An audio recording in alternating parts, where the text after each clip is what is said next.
Hi guys, எல்லாருக்கும் வணக்கம். இப்போ ரீசெண்டா இந்த எப்ஸ்டீன் ஃபைல்ஸ் இருக்குல்ல, இதை பத்தியெல்லாம் படிச்சு பார்த்தேன்.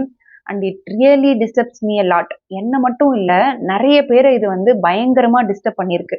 நம்ம எல்லாருமே இந்த உலகத்துல ஓரளவுக்கு நல்ல மனுஷங்க இருக்காங்க, சேஃபா இருக்கும் அப்படின்ற ஒரு நம்பிக்கை இருக்கு. 100% இல்லைனாலும் ஒரு 80 to 90% சேஃபா தான் இருக்கும் அப்படின்ற ஒரு நம்பிக்கை இருக்கு.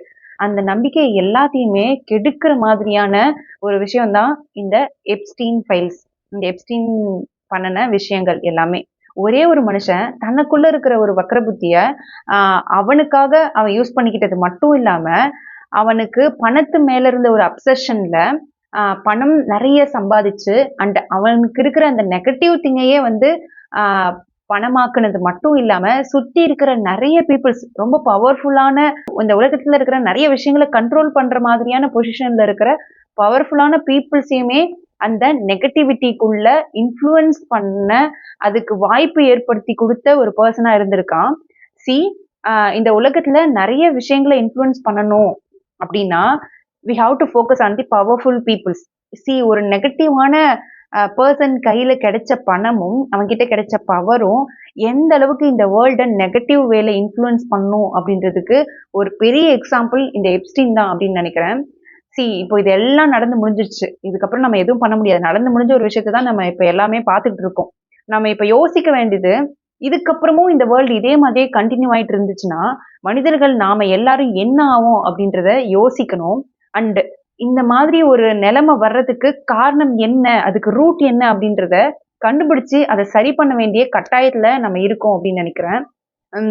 அண்ட் அது மட்டும் இல்லாம இஃப் ஒரு பர்சன் இந்த அளவுக்கு பவர்ஃபுல்லான மோஸ்ட் பவர்ஃபுல்லான பீப்புளை இன்ஃப்ளூயன்ஸ் பண்ணி நெகட்டிவ் வேல போக வைக்க முடியும், இந்த வேர்ல்டையே நெகட்டிவான ஒரு ஏரியாவா மாத்த முடியும் அப்படின்னா, ஒரு குட் பர்சன், ஒரு நல்ல பர்சன் இந்த அளவுக்கு நல்ல விஷயத்த இந்த உலகத்துல இன்ஃப்ளூயன்ஸ் பண்ணும் அப்படின்ற அப்சஷனோட இருந்தா எந்த அளவுக்கு இந்த உலகத்தை மாத்த முடியும், இந்த உலகத்துல இருக்கிற பீப்புள்ஸை நல்ல வழியில போகிறதுக்கு இன்ஃப்ளூயன்ஸ் பண்ண முடியும் அப்படின்றத நம்ம எல்லாருமே யோசிக்கணும்.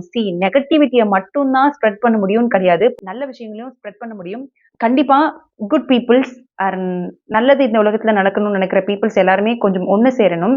அண்ட் நல்ல விஷயங்களை இந்த உலகத்துக்கு எடுத்து சொல்லணும். அண்ட் எந்த காரணங்கள்னால ரூட்னால இந்த மாதிரி நம்ம உலகம் மாறிக்கிட்டு இருக்கு, பீப்புள்ஸ் மாறிக்கிட்டு இருக்காங்க, அதோட ரூட் என்ன அப்படின்றத கண்டுபிடிச்சு பீப்புள்ஸ் கிட்ட அவேர்னஸ் கிரியேட் பண்ணணும் அப்படின்ற ஒரு ரெக்வஸ்ட்டை நான் எல்லா peoples who is creating social awareness with good intention, காசுக்காக மட்டும் இல்லாமல் குட் இன்டென்ஷன்ஸோட சோஷியல் அவேர்னஸ் கிரியேட் பண்ணணும் அண்ட் பீப்புள்ஸை நல்ல விதத்தில் இன்ஃப்ளூயன்ஸ் பண்ணணும் அண்ட் பீப்புள்ஸ்க்கு செல்ஃப் அவேர்னஸ் கிரியேட் பண்ணணும் அப்படின்ற ஒரு இன்டென்ஷனில் இருக்கிற பீப்புள்ஸ் எல்லாரும் கண்டிப்பாக இந்த விஷயத்த கொஞ்சம் சீரியஸாக எடுத்துட்டு இந்த உலகத்தில் மாற்றம், இந்த பீப்புள்ஸ் மனசில் மாற்றம் ஏற்படுத்த வேண்டியது ரொம்ப அவசியமான ஒரு விஷயம் இந்த காலகட்டத்துல அப்படின்றத நான் சொல்லணும்னு நினைக்கிறேன். Hope you all understand this. இதை பத்தி இன்னும் நிறைய பேசணும், ஷேர் பண்ணணும், எந்த ரீசன்னால பீப்புள்ஸ் இப்படிலாம் மாறிட்டு இருக்காங்க அப்படின்றத இந்த உலகத்துக்கு தெரியப்படுத்தணும் அப்படின்றது ஒரு பெரிய நோக்கமா இருக்கு. So stay tuned to this channel. Thank you to all.